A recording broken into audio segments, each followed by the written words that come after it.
قانون کے مطابق فیصلے کرتی ہیں۔ حکومت پاکستان اس فیصلے کے خلاف سپریم کورٹ سے رجوع کر سکتی ہے، جبکہ تجزیہ کاروں کی رائے میں یہ سب عدالتی کارروائی کا حصہ ہے، جس سے فائنینشیل ایکشن ٹاسک فورس میں پاکستان کا موقف کمزور نہیں ہوگا۔ افغانستان کے ایک اعلیٰ صدارتی معاون واحد عمر نے کہا ہے کہ فائر بندی ایک ایسا معاملہ ہے جسے افغان امن کونسل طالبان کے ساتھ پہلے بالمشافہہ مذاکرات میں اٹھائے گی۔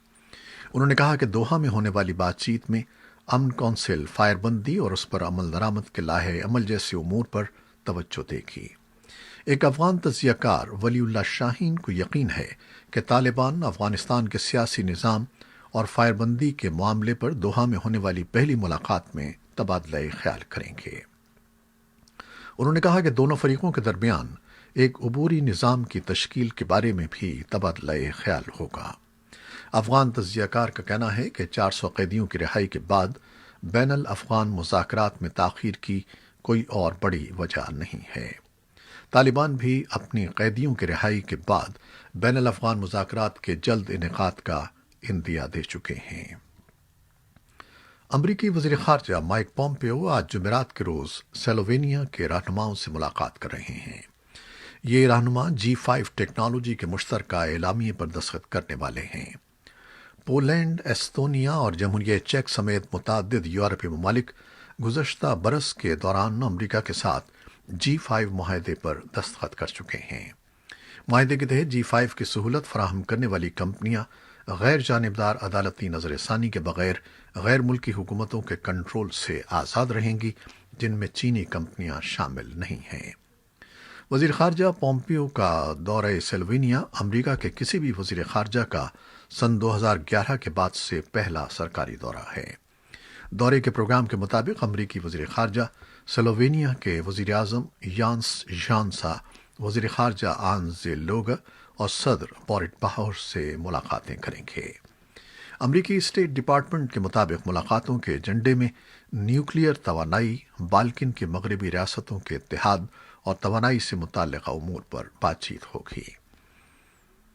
افغانستان کے نگراں وزیر صحت احمد جواد عثمانی نے ایک پریس کانفرنس کو بتایا ہے کہ ملک میں کووڈ-19 وبا کی صورتحال بہتر ہو رہی ہے۔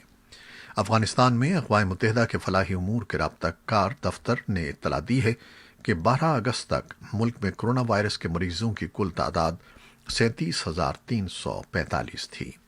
صحت یاب ہونے والوں کی تعداد 26,694 تھی، جبکہ کرونا وائرس سے ہونے والی اموات 1,354 رہیں۔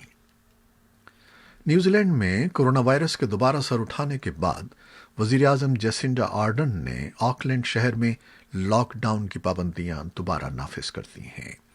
آکلینڈ میں حکام نے آج جمعرات کے روز 13 نئے کیسز کی تصدیق کی ہے۔ یہ تمام کیسز ان 4 افراد کے اہل خانہ سے متعلق ہیں جن کے کرونا وائرس کے ٹیسٹ مثبت آئے تھے۔ یہ کیسز گزشتہ 102 روز میں مقامی طور پر متاثر ہونے والے نئے کیسز ہیں۔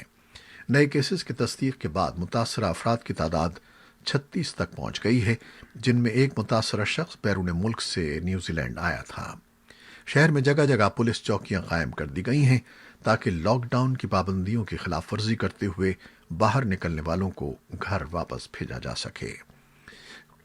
وزیر اعظم آرڈن نے ملک بھر میں سماجی فاصلے کی پابندی پر عمل درآمد بھی لازمی قرار دے دیا ہے۔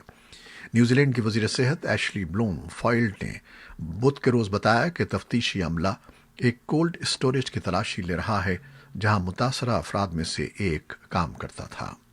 نئے کیسز سامنے آنے کے بعد وزیر اعظم آرڈن نے ملک کی پارلیمنٹ کو تحلیل کرنے کا اقدام مؤخر کر دیا ہے، جس کے باعث پروگرام کے مطابق 19 ستمبر کو منعقد ہونے والے پارلیمانی انتخابات بھی تاخیر کا شکار ہو جائیں گے۔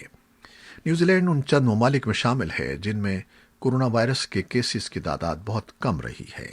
دنیا بھر میں کووڈ-19 کے کیسز کی کل تعداد 2,16,00,000 ہے اور اس سے ہونے والی اموات کی تعداد 7,75,000 سے تجاوز کر چکی ہے۔ عراق نے ملک کے شمالی علاقے میں مبینہ ڈرون حملے میں 2 فوجی افسران کی ہلاکت کا الزام ترکی پر عائد کیا ہے۔ اس ضمن میں ترک سفیر کو طلب کر کے احتجاج بھی کیا گیا ہے۔ عراقی حکام نے تصدیق کی ہے کہ منگل کو شمالی عراق کے خود مختار کرد علاقے میں کیے گئے اس ڈرون حملے میں سرحد پر تعینات 2 بٹالین کمانڈرز اور 1 ڈرائیور ہلاک ہوئے ہیں۔ بدھ کو عراق کی وزارت خارجہ نے ایک بیان میں کہا ہے کہ ترک سفیر کو طلب کر کے انہیں احتجاجی مراسلہ دے دیا گیا، جس میں ترکی کو دوبارہ ایسی مہم جوئی سے باز رہنے کی تنبیہ کی گئی ہے۔ بیان میں کہا گیا ہے کہ ترکی کے وزیر دفاع جو جمعرات کو عراق پہنچنے والے تھے، اب انہیں بھی خوش آمدید نہیں کہا جائے گا۔ عراقی حکام کا کہنا ہے کہ ڈرون حملہ اس وقت کیا گیا جب عراقی سیکورٹی فورسز کے اعلیٰ افسران کردستان ورکرز پارٹی کے جنگجوؤں سے مذاکرات کر رہے تھے۔ ترک حکام نے ان جھڑپوں میں 2 فوجیوں جبکہ PKK اور اس کے اتحادیوں نے 10 جنگجوؤں کی ہلاکت کی تصدیق کی ہے۔ ترکی کا یہ موقف رہا ہے کہ کردستان ورکرز پارٹی 1984 سے ترکی کے اندر خود مختار کرد ریاست قائم کرنا چاہتی ہے۔ امریکہ اور یورپی ممالک اسے دہشت گرد تنظیم قرار دے کر بلیک لسٹ بھی کر چکے ہیں۔ ترک حکام یہ الزام عائد کرتے رہے ہیں کہ کرد جنگجو شمالی عراق سے ترکی میں حملے کرتے ہیں، جسے بنیاد بنا کر ترکی نے شمالی عراق کے سرحدی علاقے میں اپنی فوج تعینات کی تھی۔ یہ تھیں وہ خبریں جو فیس بک لائیو پر ہم نے آپ کے لیے پیش کی۔ ویب سائٹ اور یوٹیوب پر ہمارا یہ بلیٹن پوسٹ کر دیا جاتا ہے، جسے آپ بعد میں بھی دیکھ سکتے ہیں۔ خالد حمید کو اب اجازت دیجیے گا۔ اللہ حافظ۔